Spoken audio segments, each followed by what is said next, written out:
is not television. This is real life.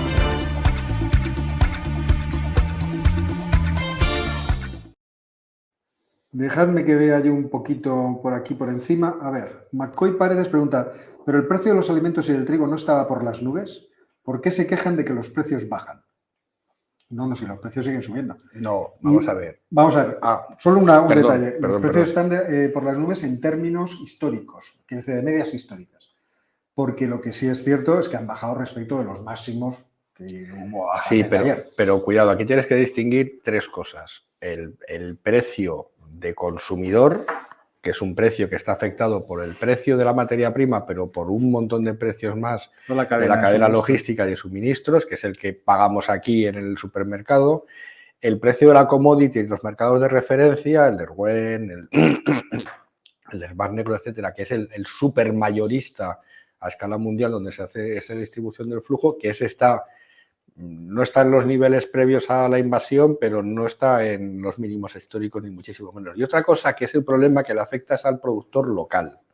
Entonces es comarcas concretas y zonas concretas de Polonia y de Hungría donde el productor local se encuentra con que va a vender el trigo a los mayoristas y al ir a vender el trigo a los mayoristas se encuentran con que él va con su cargamento y se encuentra al lado con un tren ucraniano que trae el doble. Entonces, en ese mercado en concreto, en ese punto en concreto, es donde se hunden los precios. Entonces, he intentado encontrar los datos de ese nivel de desagregación, pero no los he encontrado. Entonces, digamos, tienes que tener en cuenta esa diferencia. Luego, lo que pagues tú o lo que pague un consumidor en Alemania, pues está más ligado. La mayor parte del precio del trigo que tú estás pagando por unos espaguetis, por pasta, por unos macarrones, está más ligado al coste de la distribución que al coste del trigo. O sea, no tiene nada que ver una cosa con la otra. Y desde luego está más referenciado, porque son grandes productores y grandes compradores, al precio de la commodity, no al precio del productor local. No. Que te iba a decir, por ejemplo, hablando aquí en España, pues un mercado mayorista en la provincia de Cuenca, por ejemplo, pues puede tener un problema puntual de sobreabundancia de cereal en un momento determinado y en ese mercado tener un precio mucho más bajo que 200 kilómetros más al norte dentro de España. Ese es el problema que tiene el productor local. Si ese productor local no tiene ninguna influencia en los políticos, no estábamos hablando de esto. El problema es que ese productor local en ese país concreto y en esas comarcas concretas sí tiene palanca sobre los políticos. Sí. Entonces van a por ellos y que se llevan 100 millones, pues hombre, yo si pudiera me apuntaba también. Insisto, hacerlo del Patreon, por favor. A ver, Luis Romero nos pregunta, como siempre, pregunta fácil, ¿algún comentario sobre las elecciones de Turquía? ¿De haber cambios se seguiría la misma línea que Erdogan con Grecia, Armenia y Suecia en la OTAN? Bueno, eso posiblemente la semana que viene hagamos un vídeo tratando la situación de Turquía de forma más extensa, tanto en la situación actual, cuáles son sus relaciones, como lo que puede pasar después de las elecciones. Pero en general, lo que se observa es una situación de stand-by de Turquía en todos los frentes. No aparece en ningún sitio. Erdogan parece que ha desaparecido de las múltiples conferencias de prensa, reuniones, etcétera, que ha mantenido durante el último año, año y medio. ¿Por qué? Porque está concentrado exclusivamente en intentar conseguir la mayoría. Por eso, de aquí al 14 o al 20 de mayo, no se va a ver absolutamente nada. Y luego es muy difícil saber qué va a pasar, pero evidentemente Turquía, independientemente de quién gobierne, tiene unos intereses geopolíticos determinados. Y eso no lo va a cambiar. Eso no. Otras cosas sí, posiblemente sí, con los kurdos no, pero la cuestión con los kurdos para nada. Eso es independiente. Incluso a veces en algunos medios lees que para los kurdos casi prefieren a Erdogan que no que gane la oposición. Pero bueno, ya lo veremos después del 14. De todas maneras, tengo que dar la primicia que tendremos el día de las elecciones una agente infiltrada en la plaza de Taksim. O sea que... Pues nada. Ya le pondré mensajes a Óscar, los que me mande, para que... Bueno, los pongo yo en el canal, qué tontería. Sí, claro, siempre le estoy mandando. Es que tú tienes canal, tú ya tienes canal. Que yo tengo canal, es verdad. Tú eres youtuber. No se lo digas a mi hija que se va a reír de mí. Espérate, a ver si se ha suscrito alguien esta tarde. Vamos a ver cuántos suscriptores tiene ya. 916 suscriptores. Bueno, pues entonces corrijo, mandar el dinero ahí, porque el otro se lo queda a Óscar. Entonces, mandarlo al nuestro. No, vamos. Ya por fin me voy a librar de estos pesados. Ahora empezarán a hacer el mini geopolinómicos, en los dos juntos ellos. Y a mí me dejará fuera. Bueno, anda, Qué vete a la- envidiosos, sigue- qué envidiosos. Sigue con las preguntas, anda. Vamos a Esto ver. será después de las elecciones. Déjame ver. A ver. En Omega dice de broma, dice que cuando salgan las miles de casas en alquiler reducido os vais a ir a vivir al medio de la nada. Está hablando, supongo que esto es un problema español, Sí. el gobierno ha prometido Sí. sacar viviendas que se metieron dentro de lo que se llama un banco malo Sí. con la crisis de 2008, es decir, todas aquellas viviendas eran activos que no van a poderse vender y por lo tanto, en caso de que tuvieran pérdidas los bancos, eso se ha sumado a las pérdidas. Entonces se sacaron todos esos a una institución distinta que se llama la Sareb. Y muchas de las viviendas buenas obviamente se vendieron. Lógico. Ahora el Lo que gobierno, queda- para resolver el problema de la vivienda en España, ha decidido sacar, ¿cuántas eran? 52.000. Empezaron por 43 y creo que ya van por 100.000, me parece. Sí, pero pero bueno, de esas barbaridad. 52.000, pues creo que un pequeño porcentaje, 12.000, estaban puestas en las capitales y deben ser pues, las peores viviendas, obviamente, del Lo que, lote. lo que nadie ha querido Y comprar. entonces, pues, ahora, De todas lógicamente, maneras, aquí hay un fenómeno que se llama el glut, que es, digamos, la inundación del mercado de un tipo de producto que ya lo vimos en el petróleo en Cushing, en Oklahoma, que llegó a cotizar a menos 35 dólares el barril. Lo estamos viendo, que va a reducir la inflación en Holanda mucho, que está la electricidad a precios negativos, es decir, compras electricidad y te regalan dinero y, hombre, se puede hablar con el gobierno. Si me van a dar 10 chales adosados en medio de la nada y me van a dar luego 50.000 euros, a lo mejor me los quedo. no, vamos a ver. Sí. Haces un complejo rural, pones ahí unas parras y Si unos diera la olivos. casualidad ¿no? de que existiera, O sea, porque nos estaba diciendo que os vais a ir en medio de la nada, si da la casualidad que Depende de este la nada. hay un A magnífico ver. casoplón en la nada al lado del AVE, del tren de alta velocidad. bueno, al lado. Que Al le lado. dicen 10 kilómetros. O sea, Bueno, tampoco- fíjate lo que han hecho en Cuenca. En Cuenca el AVE pasa a media hora de Cuenca. Sí. Entonces te bajas allí en Cuenca Y pone Cuenca. y pone Cuenca y tú bajas y ¿de dónde está Cuenca? Pues ya está, arreglado. Tiene usted que coger un Claro. autobús media hora hasta este. Arreglado, O sea, ya está. no podían haberlo. Se llaman precios negativos. Quedaros con ese Precios mensaje. negativos. Bueno, vamos a ver qué hay pregunta de Lidio Marquina. Dice, escuché que este año habría sequía récord por el fenómeno del Niño en la parte superior del globo. ¿Esto mueve las commodities previamente o es indiferente? Es decir, el conocer que previamente a que se produzca el fenómeno... No te voy a contestar porque no me lo sé bien y me tengo muchísima curiosidad por estudiármelo, pero hay una cosa que sí que está clara, es que la mayor parte, el niño y la niña, salvo en la costa del Pacífico, no está claro el efecto que tiene en las regiones cerealísticas europeas, ni muchísimo menos. Entonces es difícil que anticipe, que las commodities lo anticipen. Otra cosa es que el anuncio mueva el precio 2 o 3 días y luego vuelva otra vez a moverse por otras cosas. Pero me lo tengo que estudiar porque además... que son temas que me gustan mucho. Me he saltado además lo del informe de la sequía, que siempre que puedo le echo un ojo, porque es verdad que los acontecimientos meteorológicos son los que mueven la mayor parte del precio de las commodities. Hombre, Lo que claro. pasa que es ya, digamos, cuando tienes el registro cierto, que hay heladas en Brasil, pues el precio del café se va por las nubes. Pero las oscilaciones del niño y de la niña no está... O sea, en Estados Unidos sí está claro, Sí. que sí que han dicho que se va a acabar temporalmente, por lo menos, la sequía que está viviendo el suroeste y nunca me acuerdo. Ahora entra la niña, me parece. No, entra el niño, creo. Y con el niño volverá. De hecho, ya ha empezado a llover en California bastante, pero en el caso de Europa y el resto del globo no está nada claro. Es que Europa, Está tener en claro. cuenta que está afectada sobre todo por la corriente del Golfo. Del Golfo. Sobre todo. No quiere decir que otros fenómenos atmosféricos de circulación general no afecten, pero en menor medida. Entonces, ligar eso con la sequía europea me parece Claro, excesivo. no sé si- Quizá el mayor problema es la incertidumbre. O sea, el clima Sí. siempre introduce una incertidumbre Sí, muy grande claro, porque los claro. modelos de predicción es verdad que tienen a una semana o 10 días una Son gran muy- capacidad predictiva. Pero a 3 pero meses, más que es lo que hace allá falta, ya no. es bastante difícil. Entonces, dentro de esa incertidumbre, por tomar posiciones especulativas, vale, si te gusta mucho el riesgo, supongo que sí la hay, pero no creo que eso mueva de forma definitiva.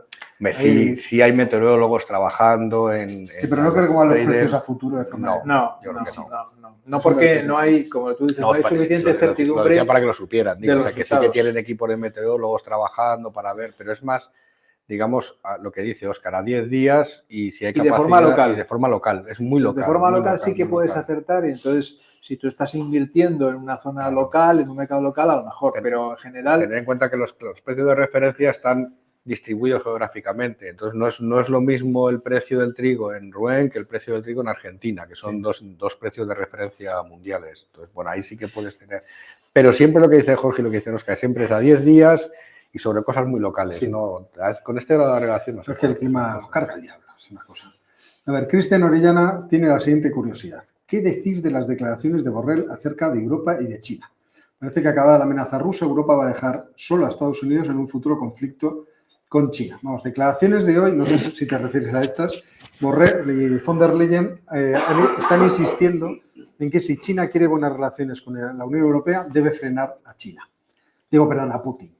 Y por otra parte, Borrell insta a los gobiernos europeos a actuar como un coro bien afinado ante China, porque es verdad que en la visita a China de Macron y de Ursula von der Leyen, afinaos, no estaban. No, había un gallo por un lado.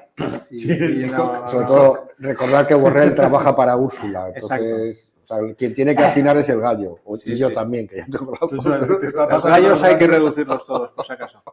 Entonces, bueno, yo también entiendo la posición europea, ¿eh? O sea, la posición, quiero decir, de la Comisión. Y en cierto modo entiendo también a Macron, diciendo, me desairaste con los submarinos, me desairaste con AUKUS. Te he enfadado. Estoy enfadado. Te doy ahora. Como en Asterix en Hispania, cuando deja de respirar. A Juarriérez y Torrendo, ahora dejo de respirar. Por lo me mismo. encantaba la película, a Juarriérez y Torrendo. A ver, José María Casal pregunta de cuánto va a contar Europa seguir con la guerra. Yo creo que Europa mucho más que Rusia. Sí, pero mucho más. Quiero decir, porque ahora mismo el asunto de la guerra de Ucrania no es especialmente lesivo en ningún sentido. No. A ver, cosas que ya hemos visto. El precio del petróleo, que sería un primer indicador, parece claro que le ha afectado poco este invierno y le va a afectar poco en adelante. Segundo, lo que acaba de decir Óscar, los almacenes de gas se están rellenando a toda velocidad. Las regasificadoras se están creciendo en Holanda, en Alemania, etcétera, etcétera. Eso lleva a pensar que probablemente no tengamos un problema serio, sí puntual, de gas el próximo invierno. Esas son las armas que tiene Putin para amenazarnos a nosotros, fundamentalmente. Esas. Ya las ha agotado. Y esas tienen ya bastante poco recorrido. A cambio, Rusia, como he visto antes en el anterior gráfico, la recaudación fiscal por petróleo y también por gas y por muchas cosas se está reduciendo. Y de ahí sale el dinero para pagar a los soldados, la comida de los soldados, los barracones, la munición y todo lo demás. Eso yo entiendo que se está reduciendo. Por tanto, estoy de acuerdo con Óscar. No, y además estaba reflexionando porque estoy viendo allá al fondo los campos de deporte y a los chavales jugando al baloncesto y no se les ve especialmente con fatiga de guerra, ¿no? Esperemos no verlos nunca. Por eso digo, mientras que los rusos creo que sí que deben de tener fatiga de guerra. Vamos a ver, Fernando Gamir pregunta, se acerca el problema del techo de la deuda en Estados Unidos y el posible impago. ¡Qué divertido! Y él pregunta, lo mismo de siempre. Lo mismo de siempre. Business as usual. Hagamos una pequeña aclaración. Es verdad que si no logran el acuerdo del techo de gasto, en principio dejarían de pagar lo que es la deuda pública, el servicio de la deuda. Pero creo que el Tesoro americano tiene la posibilidad, como sigue llegando los ingresos, tiene la posibilidad de hacer movilizaciones extraordinarias de dinero sin necesidad de que el Congreso se lo apruebe. No, pero además, y por lo tanto podría pagar los intereses. Pero antes de llegar a eso siempre está el protocolo ese mágico de cierra el gobierno federal. Entonces los funcionarios se van a sus casas, a la calle, no pagan las nóminas y aquí se lía una que todos dicen ¡hola, qué lío! Yo comentaba, porque me parece divertido, que los republicanos, McCarthy ha dado su propuesta. Que el techo de gasto se incrementa en 1,5 billones de dólares. Digo, pero ¿qué barbaridad? ¿Qué techo es ese? Pero digo, si este es el problema de ¿qué ofrece? ¿Qué quieren los demócratas ahora? 5 millones. Pero es que es muy divertido, porque lo he visto así de pasada bajando y dice retirada de todas las ayudas al COVID, especialmente a los pobres. Retirada de las subvenciones a los vehículos eléctricos y todo lo que tenga que ver con las industrias verdes. Entonces, negociación, te doy 1,5 billones más, pero me quitas todas esas cosas que estás haciendo. Me expurgas todo eso. Y los otros han dicho ni hablar. Y entonces vamos a ver Lo aquí. que hay que mirar con atención es que Macron ya ha dicho que él quiere reducir la deuda, que para 2027, que está previsto que sea, me parece que es un 112% respecto del PIB, que sea un 108%. No sé en qué quiere recortar Hombre, o si pero es fácil. la reforma de las pensiones. Lo tienes muy fácil, Manuel, hazme caso a mí. De 64 a 67, como en España, ya lo tienes hecho, macho. Pero a mí me da la sensación de que Macron ha dicho, para lo que me queda aquí en el convento. No, Para lo que me queda aquí está en el lanzado, convento, está lanzado. Os vais a enterar. Huelga general, a ver si narices. Que sí, Porque que sí, que sí. acordaos que, porque yo lo que estoy viendo ahora no son huelgas generales, son huelguitas. Son huelguitas. Hay mucha bronca en la calle. Pues bueno, ya ves, esto no le llega al Elíseo. No, en Francia esto es, hombre, un poquito más de lo normal. Yo me imagino a Manuel levantando la mirada y diciendo, no se oye nada. No huele a quemado. No huele a quemado. Pero en el 90 y tantos hubo huelgas generales. El PIB de Francia, yo creo que se contrajo un 2%, un 1 y pico por ciento por culpa de las huelgas. De las huelgas. Pues se cerraba todo. Estaban los franceses muy enfadados. Es que lo que hay ahora, Pero ahora son revueltas no, callejeras. Antes eran huelgas. Que todo Sí, separado, porque es que no, había otros sindicatos que los que hay ahora. Es que era otro tipo de el sindicato francés, sobre todo de entonces, era un sindicato muy vertical. Voy a ver cómo lo digo, vertical. Sí, pero bueno, ya lo he dicho. Aquello era vertical. Y si se decidía que se iba a huelga, allí iba a huelga. Ahí obedecían todos. Sí. Todo el mundo, pero lo que no hacían, salvo en ocasiones, era montar estos espectáculos en las calles. De las calles. Cosa que ahora no es tan vertical, ni muchísimo menos, pero es más transversal en mucho más disgregado. Las calles. Está disgregado. En muchos movimientos distintos. Y yo creo que eso Manuel lo sabe. Dice, bueno, ¿me vais a quemar unos contenedores? Bueno, pues quemarlos, venga, ya. Vamos a ver, Abraham Igadi no hace pregunta, pero me agradece la recomendación que hizo hace tiempo del cómic El fotógrafo, de un fotógrafo que va con los médicos en fronteras a Afganistán en la primera guerra soviética. Yo estoy de acuerdo que es un libro excelente. Dice, a ver si os animáis a recomendar más.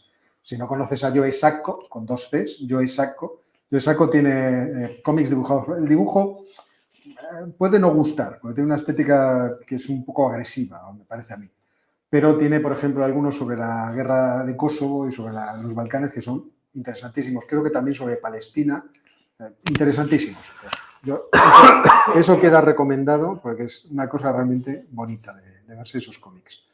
Veamos. Bueno, Alex me pregunta que si Macron no tiene la intención de alejar a Europa de Estados Unidos. Ale 92 Milano es SPA. Veo que te gusta el Milan. Enhorabuena. Enhorabuena. Pero no creo que tenga mucho recorrido. ya veremos. Bueno, échale a un equipo italiano. Sí. Nunca puedes decirle... De cualquier forma, me parece bien porque Madrid va a tener una final cómoda, ¿no? Cómoda.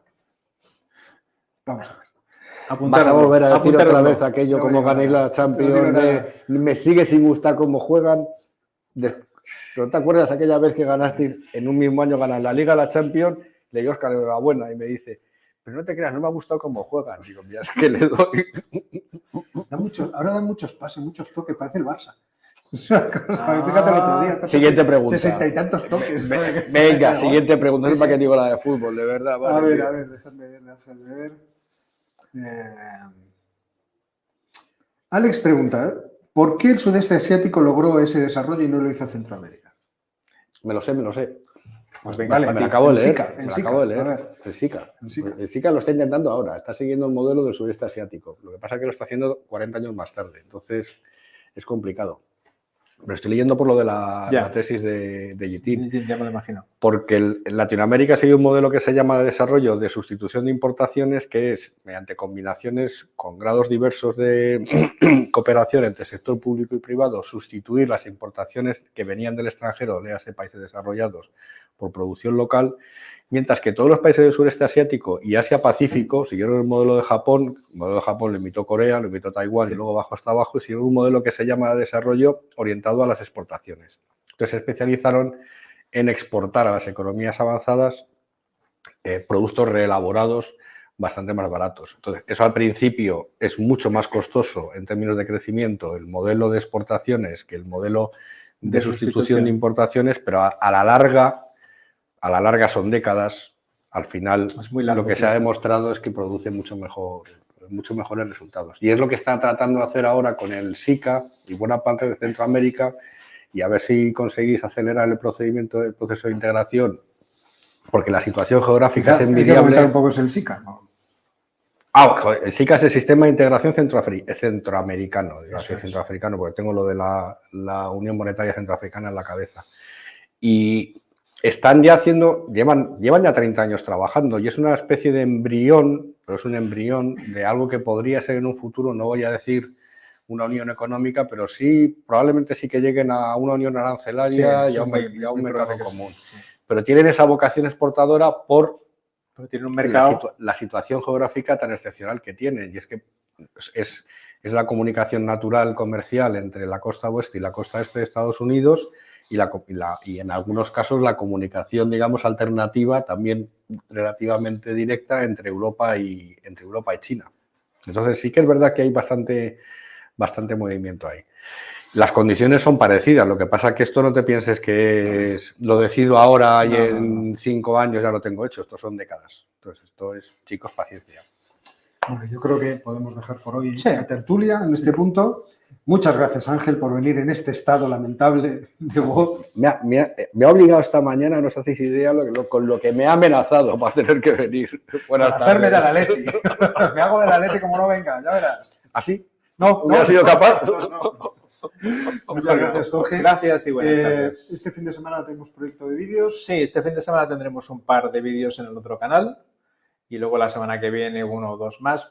La intención es tener 3, 4 vídeos por semana, algunos comentando las noticias más por extenso de lo que vemos aquí y otros temas de carácter más económico.